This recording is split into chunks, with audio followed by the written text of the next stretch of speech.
Matt Stepp, Dave Campbell's Texas football back here at the 87th Annual Texas High School Coaches Association Convention here in the Built by Chocolate Milk Coaches Lounge, and we are here with the new head coach of the Saba Armadillos, Coach Andreas Aguirre. Coach, I appreciate you taking a few minutes to chat with us. Thanks for having me. Anytime.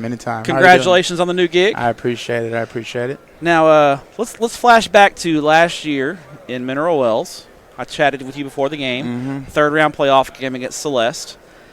That was one of the craziest games I've ever seen. One of the craziest games I've ever witnessed. I'm about to say, have you ever been around a game like that? I have not. It had my blood pressure sky high. Did you age a little bit? I did. I probably took a couple years off my life there. I had the biggest headache after the game, but it was an awesome game, and our kids, man, they tore it up in the end. It was awesome. Just the whole, the rain delay, and then the way the game flowed, and then at the end of the game, O'Keefe. Now you've had a chance to watch the film. On that last play in regulation where O'Keefe broke it and then cut across the field, was he down or did he score? The ref said he didn't score, so the ref didn't score. You know what I'm saying? Did you, from the sideline, you thought he scored? Well, I was in the press box at the time, but it looked good. I was on top of the desk, throwing papers, fired up about life and everything. And, once he said that he didn't get in, we just had to regroup and get things going once again. Now we look ahead to 2019. And, last year was just an unbelievable season. But the expectations are still there. Now the expectations are real because you guys got so much accomplished last year. How much different is it going to be this year having that target on your back? Expectations are going to be high. We're going to get everybody's best effort, and I just tell our kids we got to focus on us and what we can do and control what we can do and just continue to go 1-0 each day we get out there on the practice field and in the weight room, and 1-0 each time we hit the field each week. And the community, I can't imagine how just hyped up and fired up the community was. And, are they just jonesing to get Friday night going again? Well, Saba was always fired up. We got a great community. They believe in the coaches. They believe in the staff. They believe in the kids, and our kids believe in the community. It doesn't matter if it's tennis, golf, basketball, football. They're going to come out and support and go full out. So, now that football's coming up, they're continuing to get fired up, and they're ready to roll. How exciting. I know some coaches like to stay under the radar, and some coaches don't mind the high rankings. And I know the community gets fired up about the rankings. How fired up were they when Dave Campbell's came out and they saw? Oh, they were all over it. And social media was blowing up. Just got to tell them, hey, let's all stay level-headed and continue to work and grind it out. We're sorry about that, Coach. Hey, it's all good. It's all good. You guys did it. You went 14-1 last year. It's y'all's fault. So, we can't. It's all good. It's all good. Now, when Coach Fekoch went on to Georgetown Eastview, but before he left, what did he give you any one piece of advice? Moving into the big chair.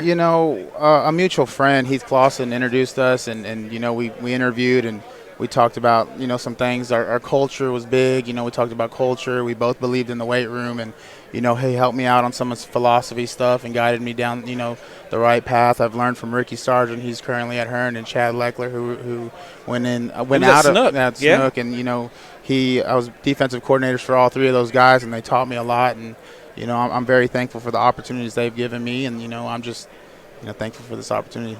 Now, coming down here to coaching school, and you're a fairly young coach. You were on our 40 under 40. Thank you. I appreciate that. That's awesome. Did some guys they bust your chops about it a little bit? Oh, they busted my chops. They got on me, but it's just not me. It's just we got a great staff, and I was able to retain them all. So it's awesome having everybody back. And you got a couple of younger coaches in your staff. What advice do you give to those younger coaches coming to coaching school the first time or the first couple of times? What do you tell them? We talk about looking the part. Introducing yourself to as many people as you can. Just continuing to learn as a coach and just be a student of the game. Even media slaps like us? Oh heck no! Dude. Y'all are big dogs. We love it. We love talking to you guys. All right, Coach. Well, before we let you go, we're going to have you spin the wheel of questions. Oh, okay. Good. All right. So. It's the Dick's Sporting Goods wheel of questions. So you got to answer truthfully and honestly. And then even if there's one question even if you don't land on, I got to ask you before we go. Okay, so good deal. Spin this question, spin the wheel here, and we'll see what we land on. Good spin from Coach Aguirre. All right. That was the question I was going to ask you. Dog. All right.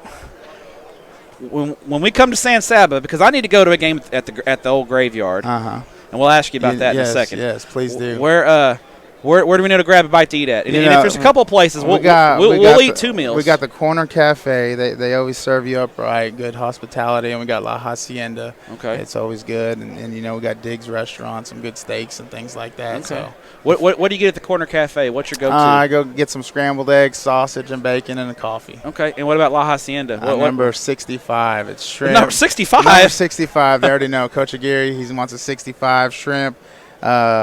Chicken fajita, beef fajita, smothered in queso and pico and guacamole slices. Doesn't that sound good? All that stuff sounds glorious. Legit, yeah. huh? Now your stadium, it's I can't think of the name of it now, but I just call it the Graveyard. The graveyard. There's some mystique about that place, Mm-hmm.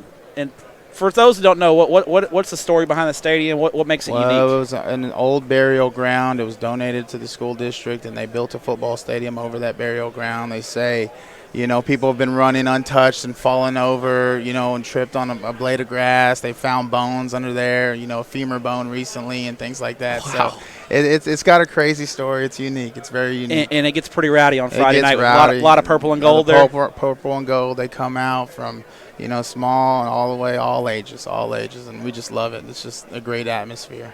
Well, Coach, we appreciate your time. Hey, Congratulations on being being the head coach at of San Saba. Saba. Thank you, sir.